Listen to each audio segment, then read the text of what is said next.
Secure first before taking risk. Hello mga boss, good morning sa inyo dyan. Kape tayo habang umuulan dito sa Kubo. So, yun mga boss, makwento ko lang. Kahapon ay kagabi, ini-evaluate ko yung performance namin dito sa Pansit Kabagan negosyo namin habang kami ay may trabaho. Ni-evaluate ko yung performance namin nung last month, June. Ayan. So, medyo tagilid mga boss. Hindi maganda. Ayan. Kasi, yun nga, nagkasunod-sunod yung mga problema na kinarap natin, mga challenges. Kaya, yung benta talagang ups and down. May natira naman konti. Konti, yan. Pero, hindi tayo nakasahod bilang may-ari. Hindi kami nakasahod ni Mrs. bilang may-ari kasi wala konti lang natira dun sa sa kinita. Kung sasahod kami ni Mrs. baka wala na kaming gagamitin ngayong July. Kaya ayun, yung sahod namin instead na kukunin namin, inabono na lang namin para may magamit ngayong buwan. Ayan. So yun mga boss, abang nagre-reflect ako kahapon, na-appreciate ko na meron kaming trabaho. Na-appreciate ko na may sahod kami sa pagtuturo habang sumusubok sa mundo ng pagnenegosyo. Ayan. Na-appreciate ko dahil hindi man kaganda yung naging performance ng negosyo mga boss, itong Pansit Kabagan negosyo. Ewan ko ba, nagsawa ata yung mga mga tiga dito sa amin. Kaya, ayun, na-appreciate ko dahil mababa man yung, wala man kaming sinahod, konti man yung kinita, pero buhay pa rin kami. Ayan, so, yun yung pinagpapasalamat ko. Nasabi ko yun kasi buhay pa rin kami in the sense na meron pa rin kaming kakainin, may papambili ng mga kailangan, basic needs, yan, galing sa sahod. Yan. So, ganun pala mga boss na na ang kagandahan ng may trabaho habang nagninegosyo ka kasi hindi ka aligaga. Kumbaga, kahit hindi maganda yung performance ng negosyo is meron ka pa ring meron ka pa ring peace of mind. Yan. At makakapag-isip ka, makakapag-adjust ka sa susunod na buwan kahit hindi maganda yung naging performance nung last month dahil hindi ka pressure na mag-isip kung saan ka nakukuha ng pangkain, saan ka na huhugot ng pang basic needs, ganun. Kaya napakahalaga na meron tayong trabaho habang sumusubok pa tayo sa mundo ng pagnenegosyo. Yun. So, yun nga, alam natin, 'di ba, nasa negosyo ang pagyaman, 'di ba? Lagi nating naririnig sa mga business guru, business coach. At marami na rin tayong mga kakilala na yumaman dahil sa negosyo. Ayan. Na yung resulta na lang yung nakikita natin kasi mga boss. Kaya pati tayo, nainganyo na magnegosyo na lang, mag-dive in na lang. Pero kung babasahin mo yung kanilang history mga boss or kung ibabacktrack mo yung kanilang buhay, karamihan sa kanila ay nagtrabaho muna habang may sinusubukang negosyo. Kumbaga, sinecure muna nila yung kanilang pang-araw-araw. They see to it na meron silang pangkain, panggastos araw-araw. Hindi sila nagdedepende lang sa kanilang sahod, sa kanilang kita sa negosyo. Ayan. Dahil ang negosyo kasi mga boss, matagal. Yan, matagal yung payback. Kasi hindi naman agad-agad makikilala tayo, 'di ba? Hindi naman agad-agad mahanap natin yung talagang customer natin or yung produkto talaga natin, marami tayong mga pagdadaan ng pagsubok pa. Ayan. Sabi nga sa mga totoong nagnenegosyo is 10 years silang sinubok bago nila naranasan yung talagang totoong tagumpay. Oo, nainganyo tayo magnegosyo at minsan initsipwera na natin yung trabaho, yung nagiging hate na natin yung pagkakaroon ng trabaho or pagiging empleyado. Dahil ang nakikita lang natin ay yung success ng mga nagnenegosyo. Yan. Oo, maganda na maging katulad din natin sila pero may proseso, mga boss. Kung kaya nating magnegosyo or kung ang buhay natin ay nakaset up na kaya nating magnegosyo sa loob ng 10 taon kahit walang sinasahod, go for it. Pero kung hindi natin kaya sa araw-araw na wala tayong kinikita, wala tayong sinasahod, is yun nga, mas maganda na mahalin natin yung ating trabaho. And ayun, on the side, pag-aralan natin, sumubok tayo. Yun bang yung sinasahod natin, yung kinikita natin is ito yung bala natin para makabili tayo ng trial. Yan. Hanggang sa matagpuan natin yung talagang para sa atin. Ayun. So, ayun nga, eto, malakas yung loob naming sumusubok, mga boss, kasi may trabaho kami. Ayan. Lalong-lalo na kung may pamilya ka na, may mga anak ka nang umaasa. Para sa akin, naniniwala ko na mas wise pa rin na decision yung may trabaho ka kesa yung mag-dive in agad-agad sa negosyo. Yung trabaho ba na na enabling business ay enabling job. Yan. Yung bang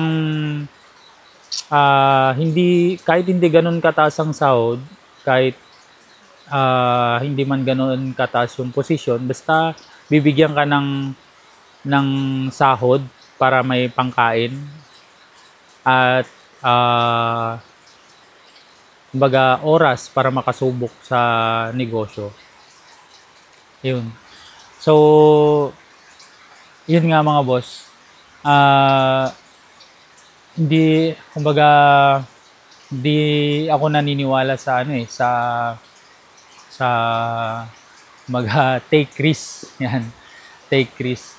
Mag-take risk pero calculated risk. Kumbaga, may data na tayo, alam na natin, or na-forecast na natin yung mangyayari, na ito yung magandang mangyayari kapag nag-take risk tayo or nag full time sa pagninegosyo.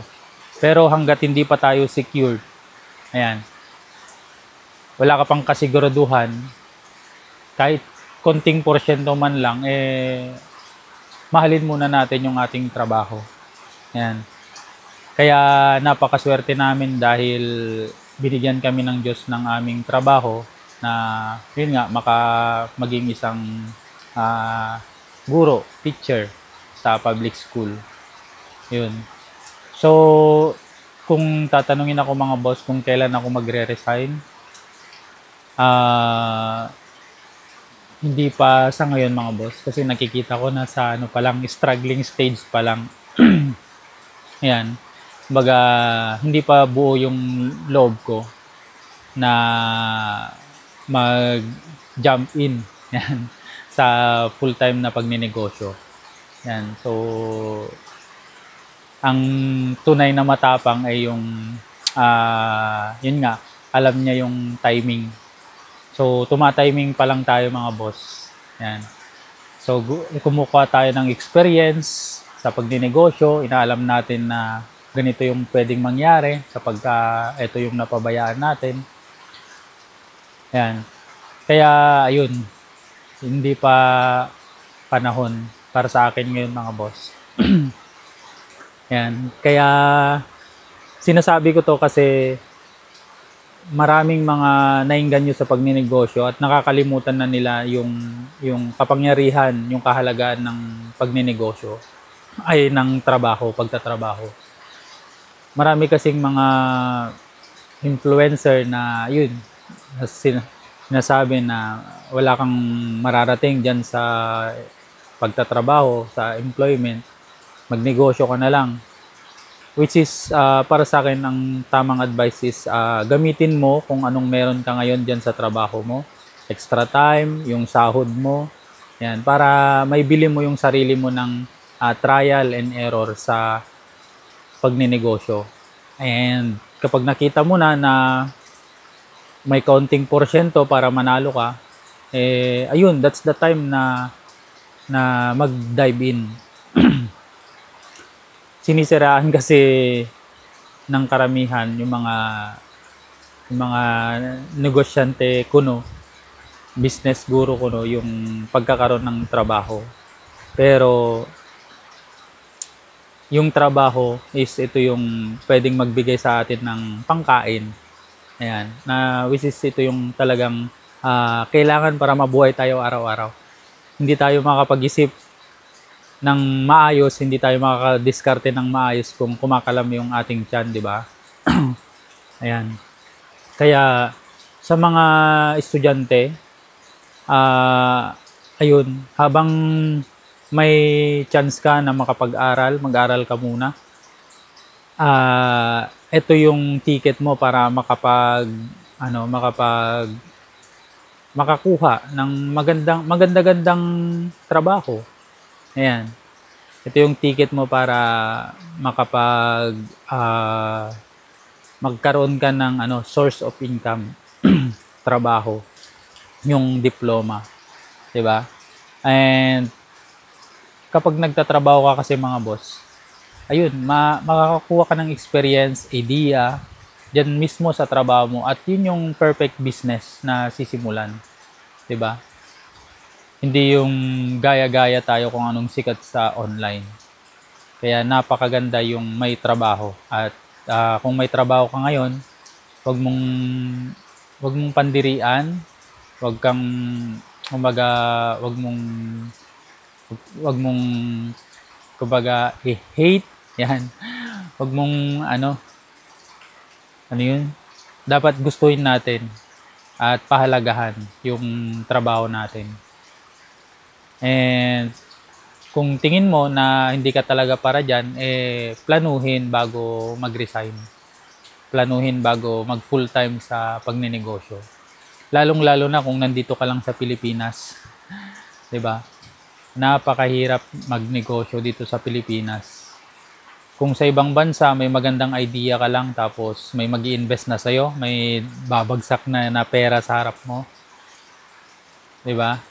Dito sa Pilipinas, kailangan mo na nilang makita na may resulta na, nagwo-work na bago kanila bibigyan ng malaking capital pang puhunan. Kaya hindi mo magagawa 'yon kung hindi mo mapapakita or hindi ka magkakaroon ng magandang resulta diyan sa negosyo kung wala kang pampondo galing mismo sa'yo. Kasi kailangan mong pondohan mismo yan Time, effort, yan, energy, tsaka pera.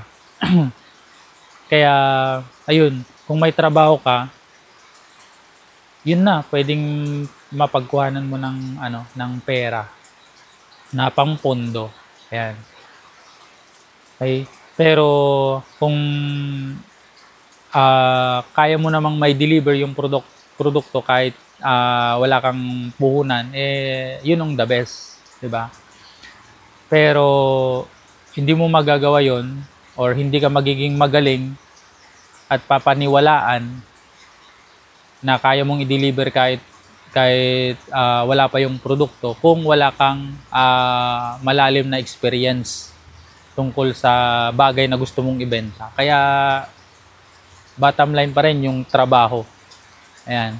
Kasi kung bihasa ka sa trabahong yun, naniniwala ako, kaya mong mag-deliver ang isang produkto kahit wala pa. Kaya kanilang paniwalaan, kaya kanilang bayaran agad-agad.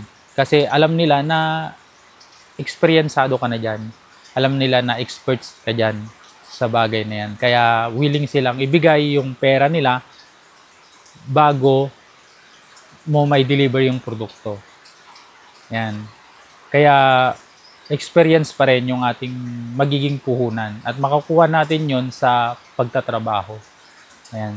So, yun lang mga boss. Maraming salamat sa panonood. Ayan, medyo emotional lang ngayon kasi hindi talaga maganda yung naging benta natin. Pero bawi tayo, bawi ngayong buwan. Ayan. So, yun mga boss.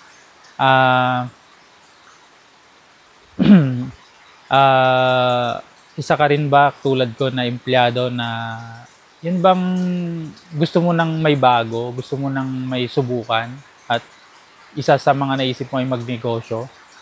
Ayan, ano yung iniisip mo mga boss na gusto mong simulan o balak na trabahuin habang nagtatrabaho ka? Pa-comment down nga dyan sa baba mga boss. Ayan. At tingnan natin kung paano tayo makapagtulungan. Ayan. So, ayun mga boss, ito pala, nagbi-video ako kasi talagang ang hirap magnegosyo, ang hirap makarating sa isang gusto mo kung wala kang kakampi. Ayan. Kaya ito, sana dito sa video na to, sa mga videos ko na to, makahanap ako ng kakampi, makatuwang, makasosyo, balang araw. Ayan. And syempre, konting suporta na rin. Kasi ang hirap talaga. Yung bang trabaho ko, tapos wala kang nakikitang immediate na result, tapos wala ka man lang makausap, ganun. So, kumbaga, depressing, di ba? Stressful. Kaya siguro, dito sa ating pagbibideo-video, makahanap tayo dito. Ayan. So, yun lang mga boss. Maraming salamat sa panonood, sa suporta. Yan, sana makapagtulungan tayo, sosyo tayo or makabuo tayo ng isang grupo balang araw. Yung tipong makapagtulungan tayo paano tayo from employee to negosyante, full-time negosyante. Ayan. At ayun, para ma-execute natin yung mga mas malalaki pang mga pangarap natin sa buhay, 'di ba?